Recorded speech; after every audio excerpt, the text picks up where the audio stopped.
Today, going up to Starbucks to meet with a prospective intern. Hopefully pans out to be like a long-term employee. I want to get her as an intern. She's worked for several different agencies before, still in college, finishing up this semester. And I've kind of talked to her about, like, you know, what is it that you would want to see in terms of, you know, your occupation or your career.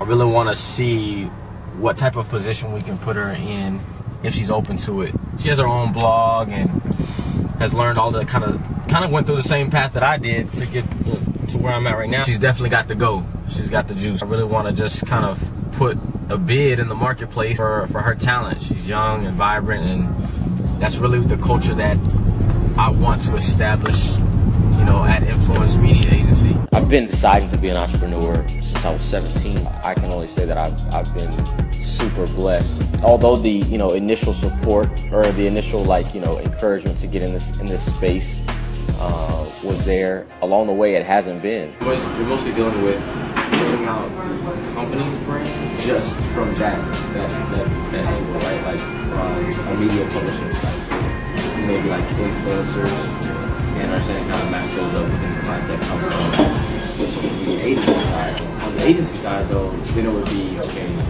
either like I consider my brand and my other business just for a line of influence, but if it's not those two brands or those accounts, then it would be working with the clients of social media agencies. I went in thinking that, you know, I've seen it very clearly. A lot of agencies out there are not focused on what can they give or provide intrinsically. I really wanted to focus on what is it that she needed to see in order for her to say that it's a win. When we're talking on the phone, I was just kind of trying to see where you were at. I don't know if you still looking for, like, okay, where's going to be my home? Where's going to be my home after next? I'm trying to split this up because I make my own hours with the UC program. So I have Monday, Wednesday, Friday off, and after that, Tuesday, Thursday morning, after that, I work again Tuesday. So really, I can have time, it's just however I manage it. And sometimes I get my little like burst where I want to like work on something 15 or go to sleep. So it's just, I think it comes down to a couple simple steps. Is one, first and foremost, is probably just dropping your ego, like, and understanding, again, you can't do it all by yourself. You'll quickly realize that, you know, the business will test you. Next meeting, back to back. I like it. This person got in contact with me on social media. Obviously something about my brand appealed to him.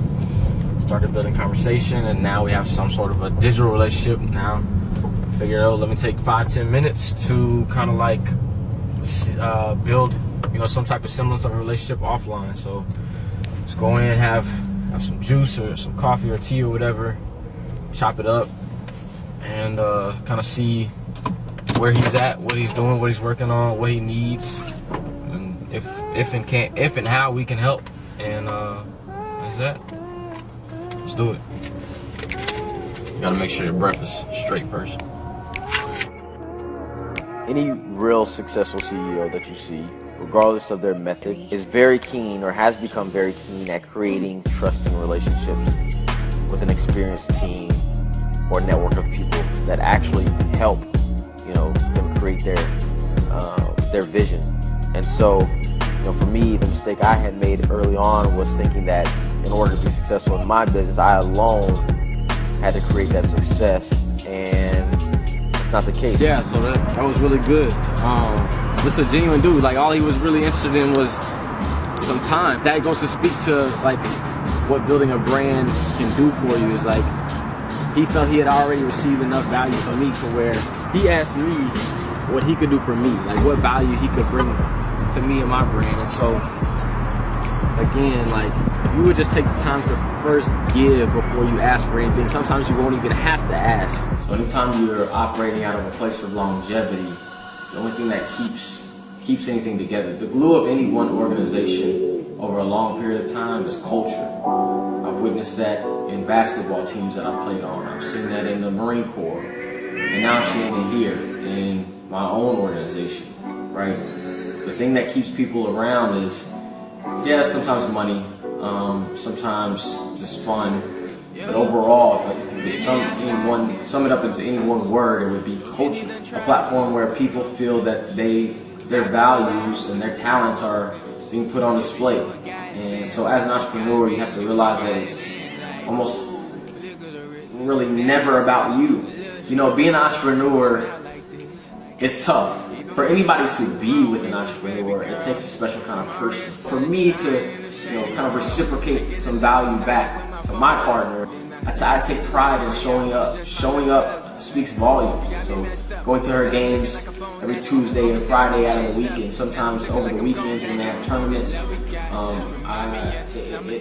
provides me a sense of fulfillment knowing that she gives me so much on a daily basis, and to be there for her those 2 days out of the week, that's what it's about. It's all about love.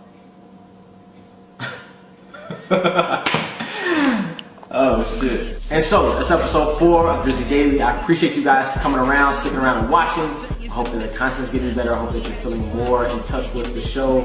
And so don't forget, every time that we drop an episode, show up on Twitter at #DRIZZYDAILY.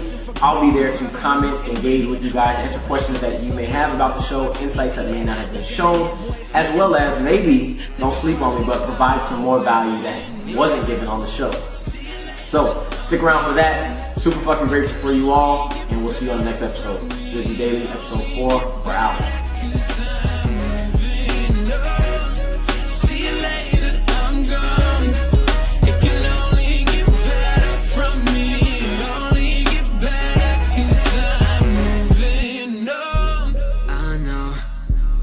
Grown yet, but I'm grown.